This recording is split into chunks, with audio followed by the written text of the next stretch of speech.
जय हिंद प्यारे बच्चे लोग, आज आप सभी का स्वागत है हमारे YouTube channel DK sir classes में। आज जो बताने जा रहे हैं क्रैश कोर्स का सोशल साइंस यानी ज्योग्राफी चैप्टर, ठीक ना। इन सभी में आप सभी का क्रैश कोर्स में फिजिक्स यानी कि साइंस में फिजिक्स खत्म हो गया एक चैप्टर, इसलिए सोशल साइंस का खत्म करने जा रहे हैं ज्योग्राफी का चैप्टर, ठीक। इसलिए 1 से 2 से 3 क्लास में आप सभी ये खत्म हो जाएगा और उसमें चिंता लेने का कोई बात नहीं। और अभी तक जितने भी स्टूडेंट अभी तक जो जुड़ा नहीं है वो जुड़ना मत भूलिए। इस तरह से आप सभी को ये फैकल्टी देने वाले हैं ना, अभी तक कोई भी पेड कोर्स में भी नहीं दिया होगा, इसलिए आप सभी का फ्री का चीज़ फ्री मत बनिएगा। फ्री का चीज़ भी बेहतरीन दे सकते हैं और खुद हम देते हैं, ठीक ना। इसलिए आप सभी को बिल्कुल फ्री में पीडीएफ, बिल्कुल फ्री में क्लास, बिल्कुल फ्री में आप सभी को पेड ग्रुप में जोड़ना है। इतना आप सभी के लिए जो सेवा कर रहे हैं उसके लिए आप सभी को क्या करना है, मात्र आप सभी के लिए शेयर करना है, वीडियो को लाइक करना है और सब्सक्राइब करना है। और बिल्कुल आप सभी को कुछ नहीं करना है, एक पैसा भी खर्च नहीं करना है। पीडीएफ निकालने का भी खर्च हम दे रहे हैं, लेकिन बिल्कुल आप सभी को फ्री में। लेकिन मेरे चैनल पर बिल्कुल टिके रहते हैं, उसके बाद देखते हैं, उसके बाद आप सभी ये टेलीग्राम पर टेस्ट लगाते हैं, तो बिल्कुल आप सभी को फ्री में पीडीएफ निकालने का हम पैसा देंगे आप सभी को, ठीक ना। इसीलिए आप सभी का यह क्लास देखना मत भूलिएगा और अपने दोस्तों को शेयर करना मत भूलिएगा, ठीक ना। इसलिए आप सभी को बोलते हैं कि ये क्लास का स्टेटस लगाते रहिए, ठीक ना। स्टेटस लगाइएगा तो आप सभी को ये बिल्कुल पता चलेगा। देखिए ये चीज़ का स्टेटस आप सभी को क्या करना है, लगाना है, ठीक ना। जो आप सबको पता चलेगा कि यहाँ से क्या फैकल्टी मिल रहा है, बिल्कुल 0 रुपये में, ठीक ना, यहाँ पर से, ठीक। इसलिए आप सभी को ये आप सभी देख लिए कि आपसे ज्योग्राफी बताना है। ज्योग्राफी का जो फर्स्ट चैप्टर है आप बता सकते हैं कि भारत संसाधन एवं उपयोग है, ठीक ना, ठीक ना। इस हिसाब से पता चल गया कि क्रैश कोर्स का सोशल साइंस का पार्ट 1 क्लास है। सोशल साइंस का कौन सा क्लास है, ये पार्ट 1 है, ज्योग्राफी है, ठीक। और देखिए दुर्गा पूजा के आप सभी को ढेर सारी शुभकामनाएं मेरे तरफ से भी और दुर्गा माँ की भी तरफ से, ठीक ना। चरणों में स्पर्श है, आप सभी का बिल्कुल रिजल्ट बेहतर हुए, अच्छा करें और अपनी ज़िंदगी में आगे बढ़ने का प्रयास करते रहिएगा, ठीक। चलिए देखिए आप सभी को ये क्रैश कोर्स ये दे रहे हैं, इस तरह से आप सभी को ये फैकल्टी रखें और इस तरह से जो फैकल्टी है इसका बिल्कुल इस तरह से ही देने वाले हैं। हो बहु एक भी चैनल आप सभी को कुछ भी चीज़ में कमी होगा तो आप सभी को तुरंत रिप्लाई दे सकते हैं। ये कॉन्टैक्ट नंबर है। आप सभी देख रहे हैं कि लाइव क्लास खुद दे रहे हैं, ठीक है। कभी कभी जैसा टेक्निकल प्रॉब्लम होता है कट जाता है, लेकिन आप सबको लाइव क्लास ही मिलेगा, ठीक। रिकॉर्डेड वीडियो बहुत इंपॉर्टेंट होता है, ठीक। देखो वन शॉट क्लास मिलेगा आप सभी को। बिल्कुल चैप्टर खत्म होने के बाद एक क्लास हम सभी पूरा चैप्टर खत्म करने वाले, ठीक ना। और देखिए क्रैश कोर्स ये जितना दिन का 145 दिन का टाइम लिया ना, इससे पहले खत्म करवा के वन शॉट आप सभी का ऑब्जेक्टिव और सब्जेक्टिव सारा कराएंगे और उससे बेहतर भी आए। और गेस्ट क्वेश्चन आप सभी को लास्ट में हाउ खतरनाक देने वाले हैं, आपसे बिल्कुल अभी सब देखा भी नहीं होगा, इस तरह से देने वाले हैं, ठीक ना। नहीं कोई कहीं पर पेड कोर्स में उस तरह से पढ़ सकता है जिस तरह देने वाले हैं, ठीक। इसीलिए आप सभी जुड़ना मत भूलिए, मेरे साथ लगातार क्लास करिए, उसके बाद आप सभी का रिजल्ट ये जवाब देगा किस तरह से डीके में तैयारी करवाया था, ठीक है। उसके बाद आप देख सकते हैं कि क्वेश्चन बैंक सोल्यूशन मात्र हम सभी चैप्टर वाइज आप सबको दे रहे हैं खुद ही। आप देख सकते हैं कि जिस तरह से थ्योरी क्लास में जो क्वेश्चन पूछा हुआ है सभी आप सभी क्वेश्चन बैंक का जो दिया हुआ क्वेश्चन सभी क्या कहते हैं, लिख देते हैं कि हाँ ये 2015 है, 2019 है, 2022 है, 2023 है, इस सभी तरह से क्वेश्चन आप क्या करते हैं लिख के देते हैं, ठीक है। मॉडल पेपर आप सभी को बिहार बोर्ड के द्वारा जो जारी किया जाएगा उस पर आप सभी को मॉडल पेपर सॉल्व कराएंगे। और डाउट क्लास आप सभी डाउट क्लास उसके बारे में लेंगे यहाँ पर चैप्टर में दिक्कत प्रॉब्लम होगा, ठीक। टेस्ट सीरीज लगातार जारी है, हर संडे अभी हो रहा है, चैप्टर वाइज होने वाला है। और आप यदि क्लास में जुड़ते हैं, जो चैप्टर पढ़ाते हैं जितना पढ़ाते हैं उससे बेहतर उससे बाहर कुछ नहीं देते हैं टेस्ट में। और आप सभी ये बिल्कुल फ्री होता है टेस्ट देने के लिए और प्राइज जीतने के लिए मौका है, ठीक है। पढ़ाई के साथ कमाने का आप सबको ये मौका मिला है, हम सबको इस तरह से नहीं होता था, इसलिए आप सबको ये मौका मिला तो ये मौका छोड़िए मत, ठीक ना। इतना आप देखिए, हम तो अलग से थोड़ा बोल रहे हैं कि ये करिए, मेरा क्लास करिए और मेरे क्लास से ही आप सबका सारा टेस्ट मेरा आने वाला है। इसलिए आप क्लास करके देखिए, उसके बाद टेस्ट लगाइए, देखिए 1 नंबर कैसे नहीं आता है, ठीक ना। देखिए गेस्ट क्वेश्चन आप सबको ये लास्ट में दिया जाएगा, ठीक ना, कि लास्ट डो दिया जाता है जो सब चीज करने के बाद उस तरह से आपको ये गेस्ट क्वेश्चन यानी कि वीआई क्वेश्चन देने वाले और इससे हूबहू एग्जाम में टकराने वाला क्वेश्चन है, इससे बाहर कुछ हो ही नहीं सकता। इसलिए आप सभी को जितना जानकारी लेना लीजिए, उसके बाद आप सभी को यह हम मेरा रिक्स दवा है, जितना देंगे उससे बाहर कुछ नहीं होगा, या ऑब्जेक्टिव रहे या तो सब्जेक्टिव। इसलिए अपने दोस्तों को क्या करना है, पहले शेयर कर देना है और ये अपना व्हाट्सएप ग्रुप में शेयर करते रहिएगा और अपना पेड व्हाट्सएप में जोड़ते रहिएगा। इससे आप सबको क्या होगा, अपने दोस्तों को जानकारी मिलेगा, ठीक ना। और अपना दोस्त ज़्यादा जुड़ेगा, ठीक ना, इससे फिर उसके बाद टेस्ट में ज़्यादा मजा आएगा। आपसे ये चलिए जानते हैं कि ज्योग्राफी हम पढ़ाने वाले हैं और ज्योग्राफी में क्या चैप्टर बताने। ये पहला जो चैप्टर था फिर उसी को ज्योग्राफी हम सभी पहले जानते हैं कि भूगोल है। भूगोल को इंग्लिश में क्या कहते हैं, ज्योग्राफी कहते हैं। ज्योग्राफी क्या है, ज्योग्राफी के अंतर्गत क्या क्या पढ़ने वाले हैं, ज्योग्राफी के अंतर्गत क्या क्या अंतर्गत देखने वाले हैं, किसका किसका अध्ययन करने सभी जानकारी जल्दी लेते हैं। ठीक। तो क्या कहते हैं कि भूगोल किसे कहते हैं, ठीक ना। आप क्या जानते हैं कि भूगोल किसे कहते हैं, भूगोल क्या है, भूगोल किसे कहते हैं। कहते हैं भूगोल वह विषय या शास्त्र है जिसके अंतर्गत पृथ्वी के ऊपरी स्वरूप, जिसके अंतर्गत पृथ्वी के जितना ऊपर में स्वरूप है, ठीक, और पृथ्वी के संरचना, पृथ्वी किस तरह से संरचना है, ठीक, और उसके प्राकृतिक भाग, उसके प्राकृतिक का जो भाग है, ठीक ना, अथवा पृथ्वी में पाए जाने वाले खनिज तत्व के बारे में, पृथ्वी पर जितना खनिज तत्व पाया जाता है उसके बारे में अध्ययन करना क्या कहलाता है, भूगोल कहलाता है या ज्योग्राफी कहलाता है, ठीक ना। इसे क्या कहते हैं, भूगोल कहते हैं। जैसे देखो हम पृथ्वी के ऊपर ही नाम देख रहे हैं पहाड़, हाँ, महादेश कहाँ है, पृथ्वी के ऊपर है। देश के बारे में, नगर के बारे में, नदी के बारे में, समुद्र के बारे में, झील एवं वन एवं कोयला, पेट्रोल, ये सभी इत्यादि के बारे में हम सभी क्या करने वाले हैं, अध्ययन करने वाले हैं, इसका जानकारी लेने वाले हैं, इंट्रोडक्शन लेने वाले हैं, हर चीज़ के ऊपर गहराई से लेने वाले हैं जानकारी, किस तरह होता है, खनिज कैसे होता है, जल कैसे होता है, जल कहाँ होता है, वन क्या है, वन संवर्धन क्या होता है, ठीक ना, पहाड़ क्या है, महादेश क्या है, देश क्या है, नगर क्या है, ये सभी का इंट्रोडक्शन पूरा खतरनाक तरीका से आप सबको बताने वाले हैं। इसलिए आप सबको मात्र खाली क्लास में रेगुलर बने रहिए, क्लास शुरू से अंत तक देखिएगा, तब बोलिएगा कि बेहतर आप सबको लगा। ठीक है, इसका आगे देखते हैं। कहता है कि भूगोल जिसे अंग्रेजी में क्या कहते हैं, हम सभी ज्योग्राफी कहते हैं। भूगोल क्या कहते हैं, भूगोल इंग्लिश में क्या कहते हैं, ज्योग्राफी। आप ज्योग्राफी क्यों कहते हैं उसके भी जानकारी लीजिए, ठीक है। कहता है कि ज्योग्राफी ग्रीक भाषा का शब्द, ज्योग्राफी क्या है, ग्रीक भाषा का शब्द है, ठीक है। ग्रीक लेटर, ग्रीक भाषा। और ग्रीक शब्द क्या होता है, ग्रीक लेटर क्या होता है, जो यूरोप देश में जो इस्तेमाल किया जाता है लेटर, यानी कि जो शब्द, उसे क्या कहते हैं, ग्रीक शब्द कहते हैं, ठीक है, ग्रीक लेटर कहते हैं। ज्योग्राफी ग्रीक भाषा का शब्द है जिसका निर्माण दो शब्दों से होता है, जिसका निर्माण क्या होता है, दो शब्दों से किया गया। जैसे जियो प्लस ग्राफो, जियो मतलब ये जियो नहीं होता है, और वो ये जियो नहीं होता है, ये जियो प्लस ग्राफ होता है। जियो का अर्थ होता है पृथ्वी, जियो का अर्थ क्या होता है, पृथ्वी, और ग्राफो क्या अर्थ होता है, लिखना या तो वर्णन करना। ग्राफो मतलब क्या है, कोई वर्णन कर रहे हैं, ये लिख है, उसके बारे में क्या होता है, अध्ययन करना, ठीक ना। देखिए जियो प्लस ग्राफो यानी कि पृथ्वी का अध्ययन करना है, क्या कहलाता है, ज्योग्राफी कहलाता है। पृथ्वी का अध्ययन करना क्या कहलाता है, ज्योग्राफी कहलाता है। जैसे जियो प्लस ग्राफो यानी कि जियो का होता है पृथ्वी, और ग्राफो का अर्थ लिखना या वर्णन करना, यानी पृथ्वी का वर्णन करना क्या कहलाता है, ज्योग्राफी कहलाता है, ठीक ना। आप सब ये जान सकते हैं कि तुम ज्योग्राफी के बारे में जान गए, क्यों होता है ज्योग्राफी, कैसे नाम रखा है, ठीक। अब इससे पहले ये जानकारी लेते हैं कि ज्योग्राफी शब्द का लेखक कौन है, मतलब कि ज्योग्राफी का जनक कौन है, पिता कौन है, ये लिखने वाला कौन होता है, पहले ज्योग्राफी का खोज कैसे किया, कौन किया, इसके बारे में जानकारी लेते हैं। क्योंकि ये क्वेश्चन पूछता है कि ज्योग्राफी का जनक या पिता किसे, इरेटोस्थेनीज को कहा जाता है। किसे कहते हैं, इरेटोस्थेनीज को कहा जाता है, ठीक ना। तो आपसे बिल्कुल ये समझ गए। चलिए फिर बढ़ते हैं नेक्स्ट। कहता है कि देखो भारत संसाधन एवं उपयोग, ये फर्स्ट अध्याय है ज्योग्राफी का। कौन सा अध्याय, फर्स्ट अध्याय, यानी कि चैप्टर, जो फर्स्ट चैप्टर है भारत एवं संसाधन एवं उपयोग है। फिर कहता है संसाधन को परिभाषित करें, संसाधन किसे कहते हैं, ठीक है, संसाधन क्या है, इस सभी की जानकारी लेना है, ठीक है, इसको बारे में पढ़ना है। कहता है संसाधन किसे कहते हैं, संसाधन, ये देखो 2015 2019 ये पूछा हुआ क्वेश्चन है, ठीक, इसलिए आप सबकी जानकारी चाहिए। कहता है मानव जीवन में उपयोग में आने वाले सभी वस्तु है, मानव जीवन में जितना उपयोग आता है, जितना वस्तु, चाहे तुम्हारा कॉपी, किताब, कलम, लाइट, हेलोजन, कुछ भी दुनिया में जितना मान लो संसाधन, पैसा, कोई, जितना दुनिया में तुम्हारा उपयोग आता है, तुम्हारे लिए उपयोगी है, वो सभी चीज क्या है, संसाधन, ठीक है। ये सभी चीज क्या है, संसाधन। जैसे तुम हम जो देख सकते हैं, जैसे जल आता है, पेड़ पौधा आता है, सभी क्या संसाधन। अब देखो भौतिक या जैविक दोनों हो सकते हैं, चाहे भौतिक रूप में, चाहे तुम्हारा उपयोग आए, या तो जैविक रूप में उपयोग आए, तो सभी क्या आता है, संसाधन है। सीधा से परिभाषा जानना है, जो हमारे जीवन में उपयोगी में आता है वो सभी क्या संसाधन है, ठीक है, वो सभी क्या है, हम मानव जीवन में सभी चीज, मानव जीवन में उपयोग में आने वाले, ऐसे भी लिखता है मानव जीवन में उपयोग आने वाले सभी वस्तुएं, ठीक है, वे सभी क्या है, संसाधन। वे सभी क्या आता है, वे सभी वस्तुएं क्या आता है, संसाधन होता है। और सभी ये जान के बिल्कुल, ठीक ना। जैसे तो जल हो गया, पेड़ पौधा, संसाधन भौतिक और जैविक दोनों रूप में होता है। चलिए बढ़ते हैं नेक्स्ट। कहता है कि संसाधन के प्रकार क्या है।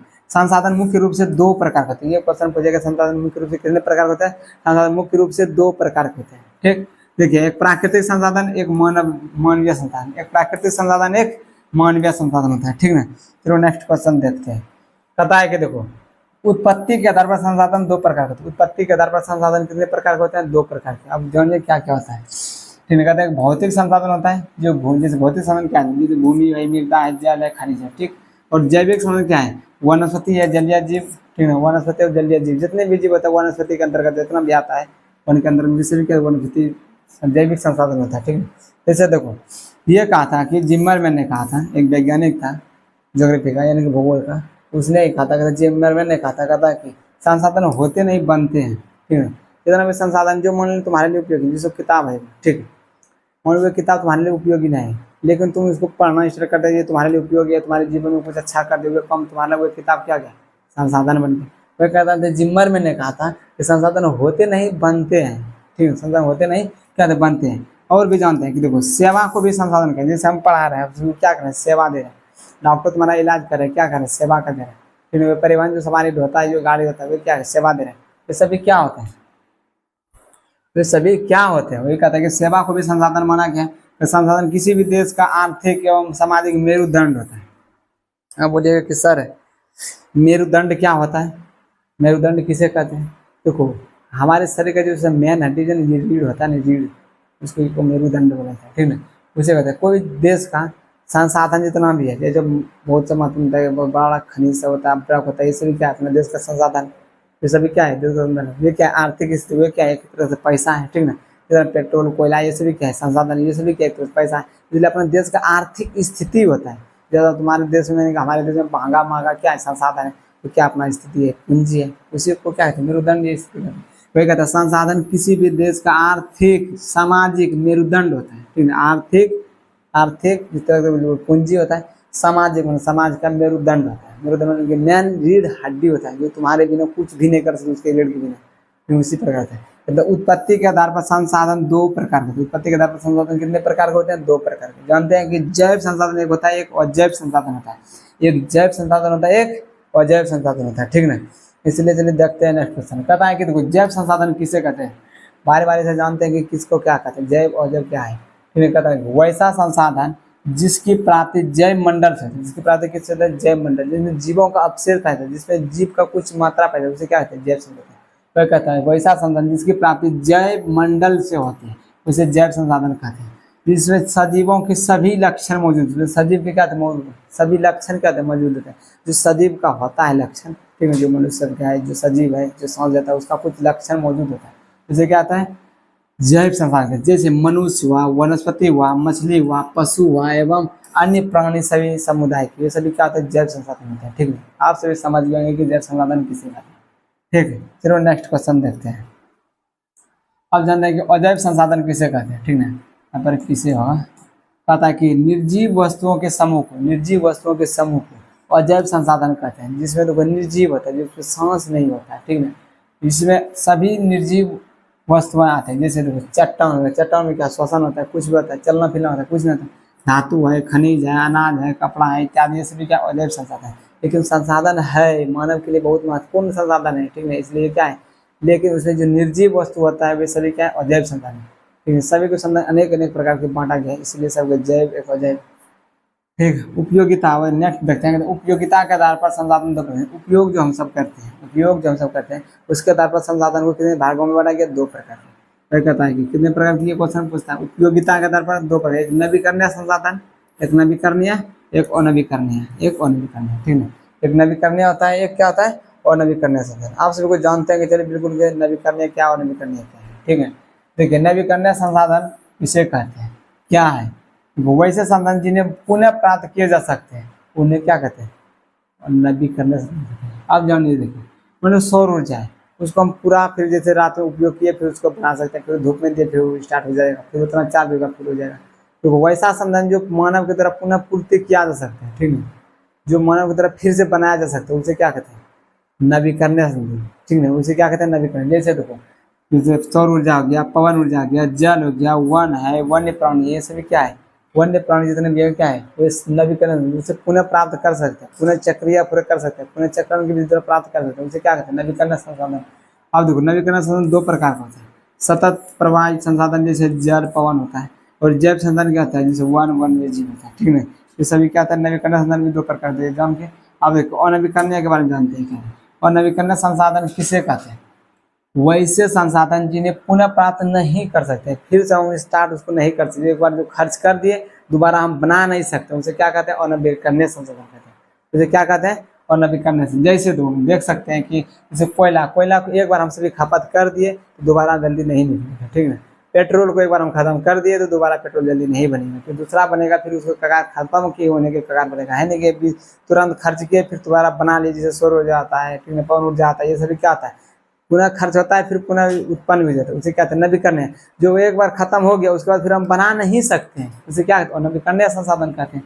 फिर जैसे देखो वैसे संसाधन जिन्हें पुनः प्राप्त नहीं किया जा सकता, उसे क्या कहते हैं, अनवीकरणीय संसाधन कहा जाता है। जैसे कोयला हुआ, पेट्रोल हुआ इत्यादि से भी बहुत सारी सब वस्तु है जिसकी हम खपत तो कर देते हैं लेकिन बना नहीं सकते, उसे अनवीकरणीय संसाधन कहते हैं। जैसे कोयला, पेट्रोल। देखो स्वामित्व के आधार पर, अब आगे नेक्स्ट देखते हैं। स्वामित्व मतलब अपना निजी, क्या होता है निजी, निजी के आधार पर कितने प्रकार के संसाधन। स्वामित्व के आधार पर संसाधन 4 प्रकार का होता है। अपने निजी के आधार पर संसाधन कितने प्रकार का होता है? 4 प्रकार का होता है। एक व्यक्तिगत संसाधन, ठीक ना, जो व्यक्ति का अपना अधिकार होता है उसे क्या व्यक्तिगत संसाधन। सामुदायिक संसाधन, जो अपना समूह का अधिकार होता है उसे क्या सामुदायिक संसाधन कहते हैं।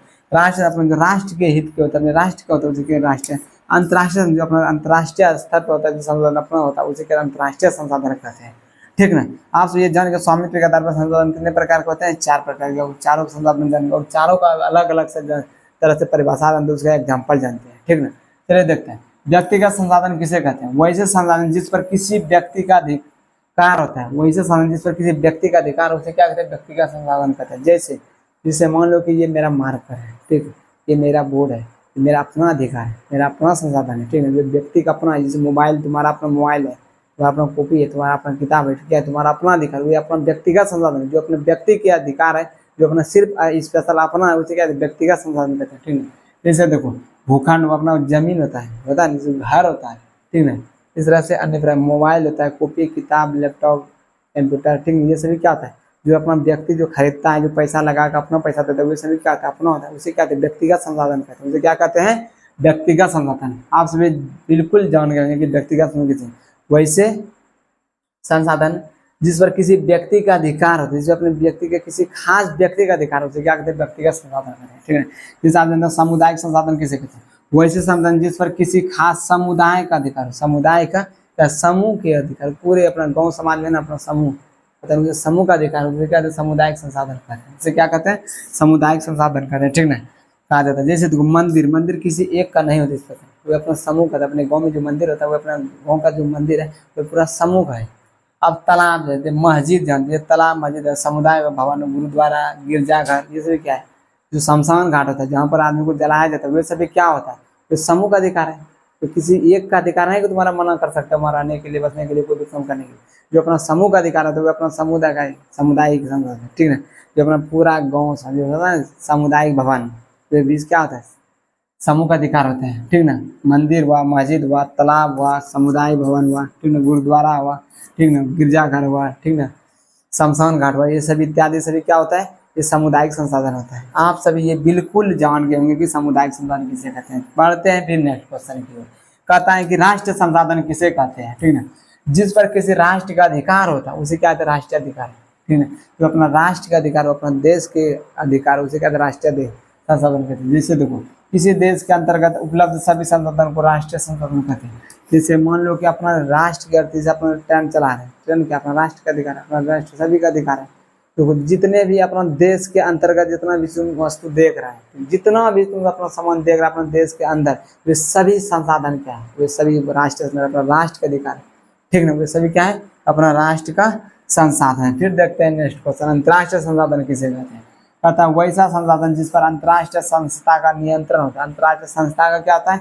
अंतर्राष्ट्रीय संस्था का नियंत्रण होता है, जैसे उसे अंतर्राष्ट्रीय संसाधन करें। किसी देश के तट रेखा, जैसे तो किसी देश के तट रेखा से 200 किलोमीटर की दूरी तक का क्षेत्र क्या कहता है? अपवर्जक या आर्थिक क्षेत्र कहलाता है। जैसे तो कोई समुद्र है, ठीक है, ये समुद्र है, और समुद्र से देखो ये समुद्र है, ठीक है, इससे अपना देश 200 किलोमीटर तक का बहुत बड़ा समुद्र है, ठीक है। यहाँ तक इधर भी दूसरा देश है, ये अपना देश है, ठीक है। ये अपना मान लो भारत है, ये क्या अपना अमेरिका है, दूसरा देश है क्या? अमेरिका, ठीक है। ये मान लो यहाँ से 200 किलोमीटर गई, ठीक है, 200 किलोमीटर तक ये अपना क्षेत्र होता है, वो क्या था? अपना संसाधन, इसलिए कहते हैं अंतर्राष्ट्रीय स्तर पर होता है। अपना 200 किलोमीटर तक हम कुछ भी कर सकते हैं, ठीक ना। इसलिए कहता है कि वैसे संसाधन जिस पर अंतर्राष्ट्रीय संस्था का नियंत्रण होता है। अंतर्राष्ट्रीय संस्था क्या होता है? नियंत्रण होता है, उसे क्या कहते हैं? अंतर्राष्ट्रीय संसाधन कहते हैं। जैसे किसी भी देश की तट रेखा से, तट रेखा मतलब किनारे से 200 किलोमीटर की दूरी तक का क्षेत्र अपवर्जक, अपवर्जक आर्थिक क्षेत्र कहते हैं। क्या था? अपवर्जक आर्थिक क्षेत्र कहलाता है। जैसे देखो विकास के स्तर पर आधार पर संसाधन 4 प्रकार के हैं। आपसे जानेंगे कि देखो कितने किलोमीटर दूर तक अपवर्जक क्षेत्र कहलाता है? 200 किलोमीटर। ये क्वेश्चन पूछता है कि अंतर्राष्ट्रीय संसाधन जो होता है कितने तट रेखा से किलोमीटर अपना अपवर्जक क्षेत्र कहलाता है? 200 किलोमीटर, ये याद रखिएगा। चलो नेक्स्ट क्वेश्चन देखते हैं। कहते हैं विकास के स्तर पर है, आधार पर संसाधन कितने प्रकार के होते हैं? 4 प्रकार के। विकास का स्तर पर संसाधन कितने प्रकार के होते हैं? 4 प्रकार। जैसे देखो एक संभावित संसाधन, अब जिससे देखो संसाधन को विकास करना है, आगे बढ़ाना, उसके आधार पर हम बोल रहे हैं, ठीक ना। संभावी, हम ये जान रहे हैं कि मेरा संभावना क्या है कि कौन सा नया संसाधन बन जाए जो अपने देश का क्या होता है? पूंजी हो, ठीक है। कौन सा ऐसा संसाधन जो बन जाएगा अपने देश का आर्थिक बढ़ जाए, वे कहते हैं संभावित संसाधन होता है, विकसित संसाधन होता है, भंडारण संसाधन होता है, भंडारित संसाधन, ये भंडारण, ये संचित को संसाधन होता है, ठीक है। इसके ये आप सभी जो चारों संसाधन देखें, विकास का स्तर पर ये 4 संसाधन होते हैं, ये सभी जान के संभावित संसाधन, विकसित संसाधन, भंडारण संसाधन और संचित कोष संसाधन होते हैं, ठीक है। चलिए देखते हैं फिर इसको को बारी बारी से क्या क्या संसाधन होता है। तो आप जानते हैं कि हम सभी संभावित संसाधन किसे कहते हैं? क्या कहते हैं? संभावित संसाधन किसे कहते हैं, ठीक है। वैसे संसाधन जिससे भविष्य में उपयोग में लाए जाने की संभावना है, उसे संभावित संसाधन कहते हैं। इसे देखो हम भविष्य में ला सकते हैं लेकिन अभी लाए नहीं, उसे क्या कहते हैं? संभावित संसाधन कहते हैं। जैसे हिमालय की क्षेत्र का खनिज, पवन और सौर ऊर्जा, ये सभी क्या आता है? संभावित संसाधन है। ये सभी क्या, हिमालय की जो क्षेत्र का खनिज है ना, हम ला सकते हैं, लाए नहीं, ये क्या है? संभावित संसाधन। खनिज जैसे पवन और सौर ऊर्जा, देखो खनिज एवं पवन सौर ऊर्जा, ये सभी क्या, हिमालय के क्षेत्र से हम ला सकते हैं। ये सभी क्या क्या ला सकते हैं? पवन, खनिज, पवन ऊर्जा और सौर ऊर्जा, ये सभी ला सकते हैं। क्या? संभावित संसाधन। अब जानते हैं विकसित संसाधन किसे कहते हैं? वैसे संसाधन जिन्हें उपलब्ध तकनीक के आधार पर, उपलब्ध यानी तकनीक, अपने दिमाग तकनीक लगा के, ठीक ना, लगा कर उसका उपयोग में लाया जा सकता है। उसको उपयोग में क्या कहते हैं? लाया जा सकता है। उसे क्या कहते हैं? विकसित संसाधन कहते हैं। उनसे क्या कहते हैं हम सब? विकसित संसाधन। वैसे संसाधन जिससे या जिन्हें उपलब्ध या तकनीक के आधार पर अपना तकनीक उपलब्ध हम कर सकते हैं या अपने दिमाग को लगा सकते हैं, फिर उसके लगा के उसका जो हम संसाधन उपयोग करेंगे, जो बनाएंगे, उसे क्या कहते हैं? विकसित संसाधन। विकसित किए, ठीक है। जैसे मान लो कोई टेक्नोलॉजी सब तुम अपना मोबाइल बनाएंगे, तो क्या विकसित ने किया है, ठीक है। कोई भी चीज़ तुम अपना टेक्नोलॉजी और दिमाग लगा के तुम दूसरा बहुत बड़ा काम करके अपने देश के लिए क्या बड़ा संसाधन बन गया, उसे क्या कहते हैं? तो टेक्निक कहते हैं। टेक्निक लगा के जो अपना उपयोग किया उसे क्या कहते हैं? विकसित संसाधन। उसे विकसित किया, ठीक है ना। तो मान लो अपना दिमाग लगा कि तुम बहुत बेहतरीन ढंग से अपना कंटेंट अपने विद्यार्थियों को सभी को दे रहे हैं, तो ये सब क्या है? विकसित है। वे अपने देश को, अपने बिहार को अपने विकसित कर रहे हैं, ठीक है। वे क्या कर रहे हैं? विकसित कर रहे हैं। चलिए नेक्स्ट क्वेश्चन देखते हैं। आप सभी को बिल्कुल समझ में आ गया कि बिल्कुल संसाधन क्या है, ठीक है। अब जानते हैं कि भंडार संसाधन क्या है? भंडार संसाधन किसे? वैसे संसाधन जिसे उपयुक्त तकनीक के अभाव में वर्तमान उपयोग में नहीं लाया जा सकता, उसे क्या? भंडार संसाधन। जैसे देखो कोई भी ऐसा वस्तु है, ठीक है, वैसा कोई भी संसाधन है, जैसे हम देखो कोई भी कमी के कारण से, ठीक है, कोई भी तकनीक के उपयुक्त तकनीक के अभाव से, कोई काम के अभाव से या कोई तकनीक के अभाव से, कोई जैसे मान लीजिए अपने टेक्नोलॉजी की वजह से हम उसको ला नहीं सकते, लेकिन उसको टेक्नोलॉजी लगा दिए तो हम उसे ला लेंगे, उसे कहते हैं भंडार संसाधन। भंडार में रखा हुआ है, ठीक है, लेकिन भंडारित घर में सभी चीज वस्तु है। इसमें कहते जैसे भोज भात जो होता है, कहते हैं जो भंडारित घर में, वो वहाँ पर रखा हुआ है, जहाँ जैसे चल बुल के हम कर सकते हैं, कोई काम हम ला सकते हैं। उसी प्रकार ये भंडारित संसाधन है, ठीक है, भंडार में पड़ा हुआ है, भंडार में रखा हुआ है, हम इसे जैसे उसमें तंडा टेक्निक और दिमाग लगाए उसको हम ला सकते हैं। यदि ला लिए हम तो क्या गया, वही तो मेरा भंडारित संसाधन और भंडार संसाधन होता है, ठीक है। वही कहता है कि संसाधन वैसे संसाधन जिससे उपयुक्त या तकनीक अभाव में वर्तमान में उपयोग में नहीं लाया जा सकता है, लाया जा नहीं सक रहा है लेकिन ला सकते हैं, उसे कहते हैं भंडार संसाधन। संचित को वैसे संसाधन जिससे उपलब्ध तकनीक के आधार पर प्रयोग में लाया जा सकता है, प्रयोग में क्या कहते हैं, लाया जा सकता है, उसे क्या संचित को संसाधन कहते हैं, ठीक है। जैसे संसाधन नियोजन किसे कहते हैं। अब नेक्स्ट क्वेश्चन देखते हैं, कहते हैं संसाधन नियोजन किसे कहते हैं। संसाधन का विवेकपूर्ण उपयोग करना, विवेक अपने तकनीक दिमाग लगाकर उपयोग करना, संसाधन का नियोजन करते हैं, इसे संसाधन नियोजन कहते हैं।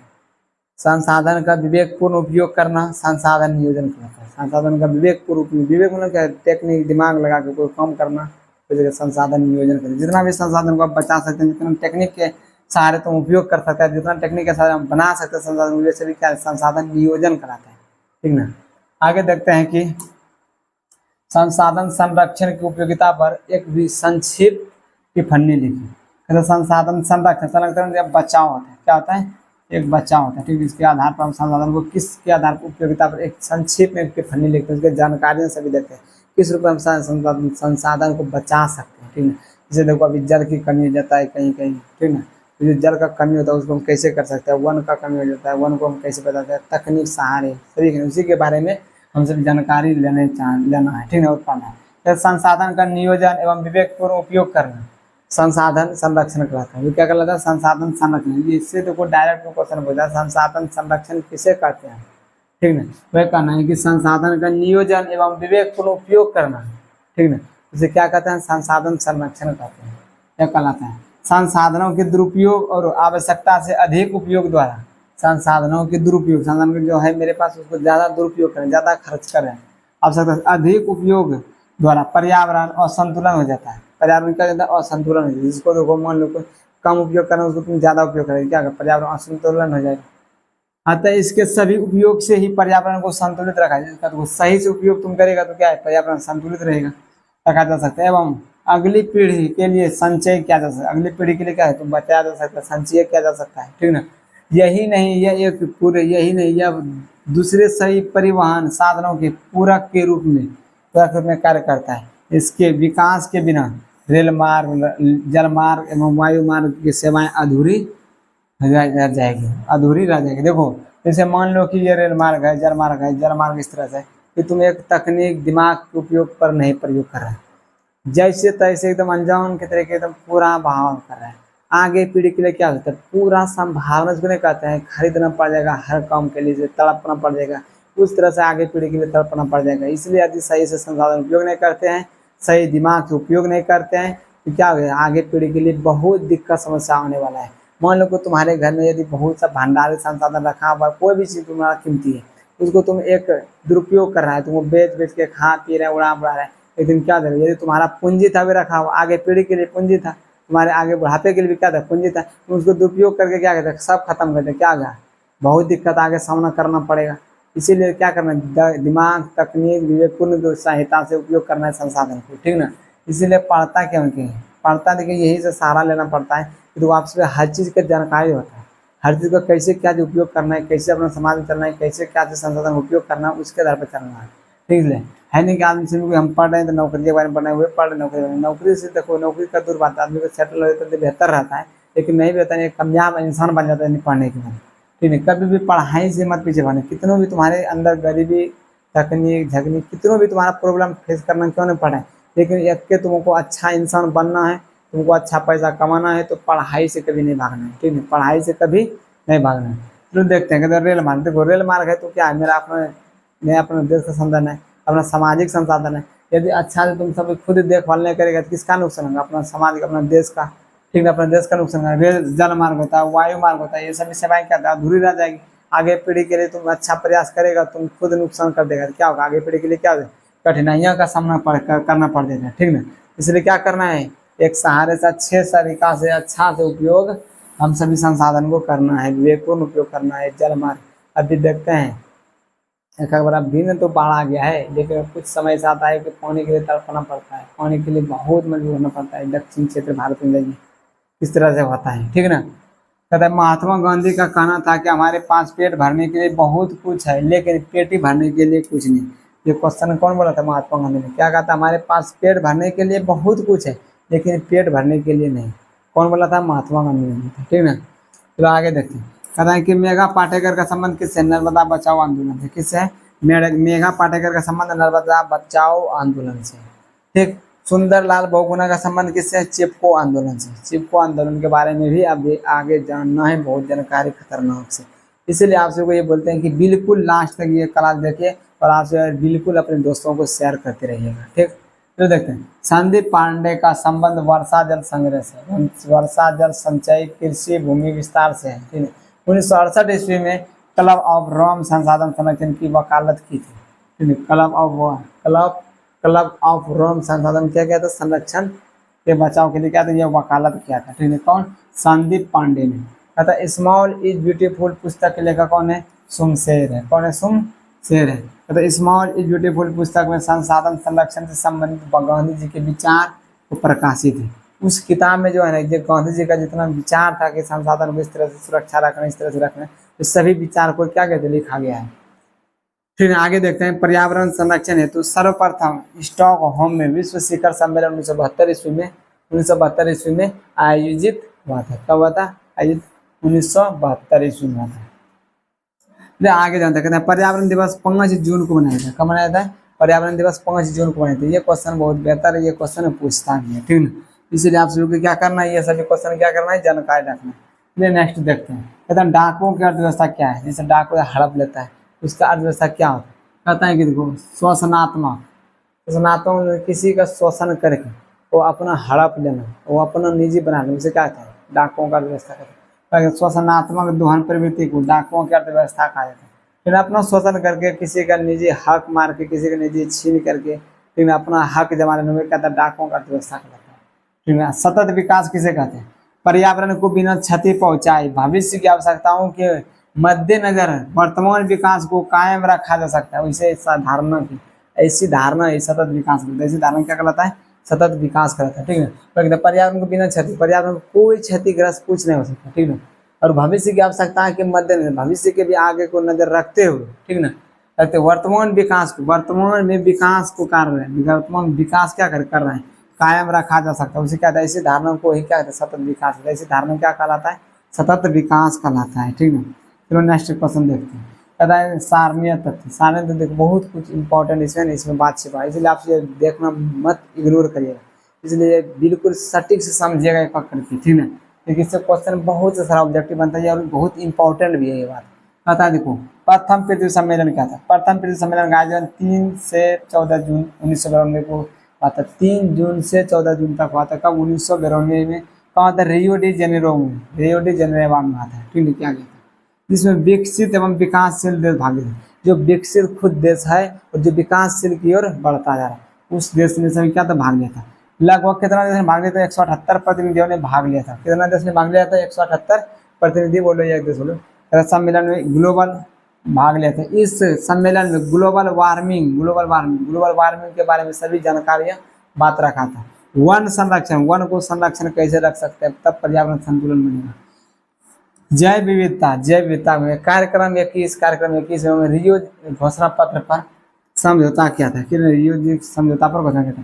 कार्यक्रम 21 संयुक्त राष्ट्र पर्यावरण और विकास के तत्वाधान में रियो डी जेनेरा रखा गया था। रियो डी जेनेवा या जेनेवा आता है। सम्मेलन में राष्ट्रीय ध्वज द्वारा स्वीकृत 800 पृष्ठीय एक घोषणा पत्र है, जिसमें सतत विकास को प्राप्त करने के लिए 21 कार्यक्रम को स्वीकृत किया गया। 21 कार्यक्रम क्या था? स्वीकृत क्या गया था? इस एजेंडा 21 को गठित करने हेतु सभी देशों को निर्देश दिए गए कि तथा इस पर खर्च होने वाले वाहन हेतु विश्व पर्यावरण कोष की स्थापना की गई है। ठीक है। विश्व पर्यावरण की स्थापना की गई थी।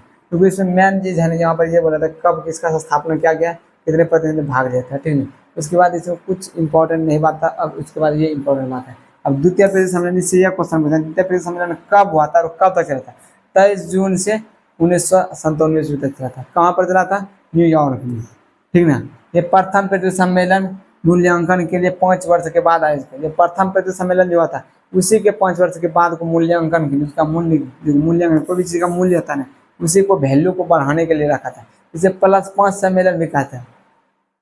द्वितीय पृथ्वी सम्मेलन को +5 सम्मेलन क्यों कहते हैं? क्योंकि ये प्रत्येक 5-5 वर्ष पर होता था। प्रत्येक कितने वर्ष पर होता था? ये 5-5 वर्ष, इसलिए इसे +5 सम्मेलन, +5 सम्मेलन भी कहा जाता है। किसको? द्वितीय पृथ्वी सम्मेलन को। ठीक ना। चलिए देखते हैं नेक्स्ट क्वेश्चन। कहता है कि क्योटो सम्मेलन क्या है? 2023 ये क्वेश्चन पूछा गया है। ठीक है। कहता है दिसंबर 1997 में पृथ्वी को ग्लोबल वार्मिंग से बचाने के लिए, कहता है दिसंबर 1997 में पृथ्वी को ग्लोबल वार्मिंग से, उमस से, गर्मी से बचाने के लिए, ठीक है, ग्लोबल क्या एक उमस पैदा करता है, वो बचाने के लिए जापान के क्योटो में, जापान के एक शहर, जापान के क्योटो शहर में सम्मेलन आयोजित हुई थी। कहाँ हुआ था? जापान में था। कहाँ हुआ? जापान में सम्मेलन आयोजित हुआ था। इसमें 159 देशों ने भाग लिया था। कितने देश ने भाग लिया था इस सम्मेलन में? 159 देशों ने भाग लिया था। इसमें 6 गैस क्या कौन सा दिया?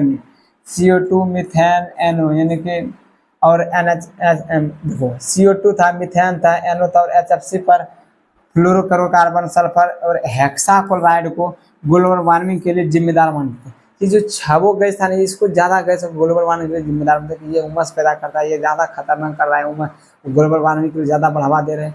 ये सभी गैस था। ठीक है। ये सभी गैस था। अब चलो जानते हैं कि देखो ग्लोबल वार्मिंग के लिए जिम्मेदार मानते हुए इसके लिए उपयोग के लिए कटौती पर सहयोग बने। इसके कटौती पर क्या बना? सहयोग बना। जहाँ यूरोपीय संघ ग्रीन हाउस गैसों के उत्सर्जन में 8% संयुक्त राज्य अमेरिका, 7% जापान, 6% कटौती पर सहमत हुए। इसे मंट्रियाला समझौता भी कहा जाता है। जैसे कौन सा समझौता बोलता है? मंट्रियाला समझौता भी। कब हुआ था? 1987 का विस्तार भी माना जाता है। जैसे 1987 में ज्यादा विस्तार से जो देखने मिला ना, इसलिए 1987 का विस्तार भी माना जाता है। इस सम्मेलन को विश्व पर्यावरण सम्मेलन या ग्रीन हाउस सम्मेलन के नाम से भी जानते हैं। ये क्योटो सम्मेलन जो है इसको ग्रीन हाउस सम्मेलन के नाम से भी जानते हैं, ठीक है। लेकिन इसमें जो 6 गैस ज्यादा महत्वपूर्ण था, कार्बन डाइऑक्साइड, मीथेन और नाइट्रोजन और फ्लोरोकार्बन और क्या था, फ्लोरोकार्बन और सल्फर हेक्साक्लोराइड था। ये सभी गैस क्या था? ज्यादा महत्वपूर्ण, ये खतरनाक था, ठीक है। आपसे ये जान सकते हैं कि क्या क्या इसमें इंपॉर्टेंट था, ठीक है। ये बता दिया आपसे को। अब जानते हैं कि तृतीय पृथ्वी सम्मेलन कब हुआ था? इसका 10 वर्ष के बाद होता है, 26 अगस्त 4 सितंबर तक 2002 में जो हंसवर्ग में आयोजित हुआ था, ठीक है। इस सम्मेलन में पर्यावरण संबंधित 150 धाराएं परिस्वरित है। तो इस सम्मेलन में, तृतीय पृथ्वी सम्मेलन में 150 धारा लगाया गया पर्यावरण के अंतर्गत, जो पर्यावरण को नुकसान पहुंचाएगा, जो प्राकृतिक के द्वारा पर्यावरण लगाया गया, जो प्राकृतिक के द्वारा वन है, उसमें यदि कुछ तरह से कटौती करता है या काटता है, कुछ भी करता है, उसमें धारा कितना तरह का लगाया गया था? मुकदमा जिसको बोलता है केस, कोर्ट कचहरी करना, 150 तरह के धारा लगाया गया था, ठीक ना। ये परिवर्तित सहमति तैयार करना था, पर इस सम्मेलन का कोई परिणाम नहीं निकल सका। इस परिणाम का कोई संभव ही निकल नहीं पाया इसका। तो इस सम्मेलन में विश्व के विभिन्न देशों से लगभग 2000 प्रतिनिधियों ने भाग लिया। इसमें कितना भाग लिया था? विश्व से और पूरा देश ने मिलकर लगभग कितना भाग लिया था? 2000 प्रतिनिधि ने भाग लिया था, ठीक है। इसमें मुख्य मुख्य आदमी सब आता है इसमें। चलो नेक्स्ट देखते हैं। आप सभी जो पढ़े उससे आप सभी को क्या करना है? आप क्वेश्चन लगाना है, जानते हैं आप। ये अपना बिल्कुल अपने से क्वेश्चन देखना और मारना है, देखते हैं कितना व्यक्ति मार। इसलिए आप सबको बिल्कुल लास्ट तक देखना है, हम बोले ना। और अभी तक में जो अपने दोस्तों को शेयर नहीं किए हैं, अपने दोस्तों को शेयर करते रहिएगा, ठीक। चलिए देखते हैं कोयला किससे कहा जाए, कोयला किस प्रकार का संसाधन है, ठीक है। हम तुरंत जानते हैं कि जिसको हम पुनः प्राप्त नहीं कर सकते, क्या होता है? अनवीकरणीय संसाधन होता है। जैसे देखिए ये क्या अनवीकरणीय, कोयला को हम पूरा पुनः प्राप्त कर सकते नहीं, क्योंकि एक बार जो खपत हो गया ना, कितना दिनों के बाद जो भंडारित रूप में कहाँ जगह होगा, कहाँ नहीं होगा, लेकिन उसको हम पुनः बना नहीं सकते। इसको बनाने में लाखों वर्ष बीत जाता है, ठीक है। इसीलिए कहता है कि ये अनवीकरणीय संसाधन है। कोयला किस प्रकार संसाधन है? अनवीकरणीय संसाधन है। तो सौर ऊर्जा में निम्नलिखित में से कौन सा संसाधन है? निम्नलिखित बहुत सा ऑप्शन है, ये पुनः पूर्ति योग्य संसाधन है। सौर ऊर्जा पुनः पूर्ति योग्य संसाधन है, ठीक। तट रेखा से कितनी किलोमीटर सीमा अपवर्जक आर्थिक क्षेत्र करता है? अभी तुम सबको बताए थे कि कितना किलोमीटर से? 200 किलोमीटर से। कितना कराता है? 200, ठीक ना। तो नेक्स्ट क्वेश्चन आप सभी देखिएगा। चलिए जानते हैं। कहता है कि डाकों की अर्थव्यवस्था का संबंध किससे? संसाधनों के अनियमित विद्वहन से। देखो संसाधन का अनियमित विद्वहन, अपना संसाधन जो है उसको दूसरे का संसाधन बनाना, दूसरा का संसाधन बनाना, अपना संसाधन बनाना, किसी तरह हड़प लेना। क्या करते? उसका था नहीं लेकिन अपना हड़प लेना, अनियमित रूप से, नियमित रूप से नहीं, एक अधिकार से नहीं, कमा के नहीं, ठीक है। और अनियमित रूप से गलत व्यवहार करके अपना बनाना, उसे के डाकों की अर्थव्यवस्था का संबंध होता है संसाधनों के अनियमित विद्वहन से, ठीक है।